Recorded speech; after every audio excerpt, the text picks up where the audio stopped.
I think that when I see the entire space, I see a lot of platforms chasing short-form video. And like, don't get me wrong, like we're excited about short-form video. Like we have Spotlight, we launched it about 3 years ago. I think we just announced that Spotlight has tripled in time spent over the last year, which is great. We're really excited about Spotlight's growth. But Snapchat also invented stories. And we were the originators that brought this format to the world. And I think what's kind of cool is that in the last year and a half, we've infused this format that we created with revenue to reward creators. And they've come back to the platform and started posting, their whole day. And I think what's so exciting is that they're just being themselves and they're making a living. And so, look, like we want Spotlight to be a place where you can build an audience, and then we want Stories to be a place where you can deepen your engagement and you can make money. And I think that's what we're starting to see. I mean, Snapchat's definitely my primary platform at the moment, but my original background actually came from my YouTube channel. I had about 1 million subscribers on YouTube, and I would make primarily like beauty content, everything about long form from 10 to 15-minute long videos.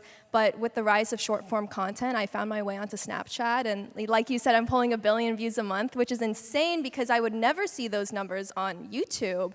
But I also use Instagram to just like update my life and talk to my fans. And I do use TikTok, but I don't primarily post on there.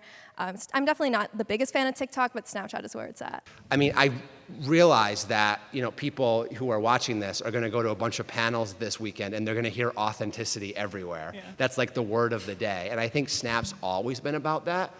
But I think that what we've done in recent years is we've also started to reward creators for their efforts. And with this Stories revenue share program, I mean, Caryn's built a very significant business on our platform. And so I think when you think about rewarding creators fairly for their work and you put it in an environment that's fun and authentic and personal, I think those are the ingredients that we get really excited about. For years, we've done deals with big media companies to bring their content onto Snapchat. And several years ago, we launched the Snap Star program, which is our version of like a verified account. And now we have thousands of Snap Stars all over the world who are really leaning into the platform. We have Spotlight, which is like a short form video platform where they're building like an audience. And then they're funneling that audience over to their Stories where they're deepening their engagement with their fans. And they're making money from this Stories revenue share program that we launched about 1.5 years ago, which has been a real game changer for us. So I would say like we are so excited about the creator community that's really engaged in Snap in like recent years, and we're excited to keep it going. Yeah. She's done it, by the way. Like she's grown from very few followers to millions. Yeah, what was your strategy? Yeah, so for me, what I've learned is being a creator. I've been posting ever since I was 8 years old. That's when I started my first YouTube channel. I posted like Barbie videos, Webkinz videos. I don't do that anymore, obviously, but... Although Barbie's back now. Yeah, I know, Barbie is back. We're living a Barbie life. But yeah, I mean, with Snapchat, my strategy has always been to create real, authentic relationships with my followers. And the way that I do is I call them touch points. So what touch points are basically any moment that I have the ability to, say hello or be in contact with a follower at least once, they'll never forget that. I remember when I was 15 years old and Gary Vee responded back to me on Snapchat. And to this day, I'm still like, I spoke to Gary Vee, I spoke to Gary Vee. And like, I love to give that same relationship back to my followers. So every single day I'm in there responding back to people. Where do you see Snap's role in kind of AI tools for creators specifically?